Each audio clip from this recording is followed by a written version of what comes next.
delving into the biggest takeaways from this past legislative session. Dawn Vaughn covers politics at the News and Observer. Dawn, always good to see you. Welcome back. Let's dive right in. State lawmakers left Raleigh and headed home for summer recess without finishing their most important job. They did not pass a new budget.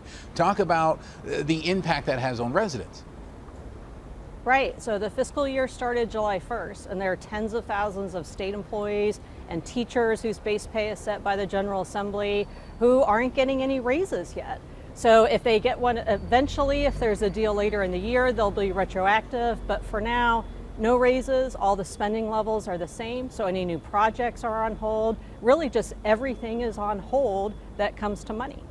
Yeah, that's real time, real money for real folks. Look, we can't blame the lack of a budget on partisan gridlock. Republicans have control of the House and the Senate. So what are the main issues keeping the two chambers from striking a spending deal? Yeah, well, the short answer is taxes. The Senate wants to keep these future tax cut triggers in place that were agreements in years past. The House also, again, this is both Republicans, the House also wants future tax cuts, but they don't want the triggers to be the same as the Senate. So the individual income tax rate is already going down next year to 3.99%. Both House and Senate agree with that.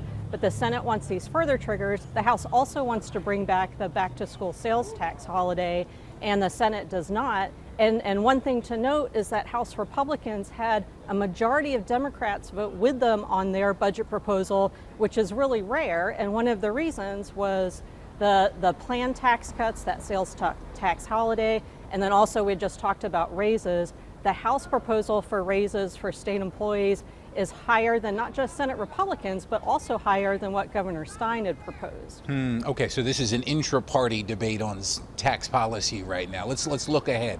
What other key topics do we expect to see at the top of the agenda when the General Assembly returns to Jones Street? Right, so they still haven't even agreed on what day they're coming back. So they might come back for a couple days later this month, and if they do, they'll still be negotiating a budget. But Governor Stein vetoed several bills. There are two about immigration cooperation with ICE. There's concealed carry gun permit bill, but there are a lot of vetoes that they'll be trying to override. And then there are other policy issues out there that didn't pass in the regular long session, and those could also be just pushed into the budget or potentially passed separately, like an election bill they just revealed right before they went home.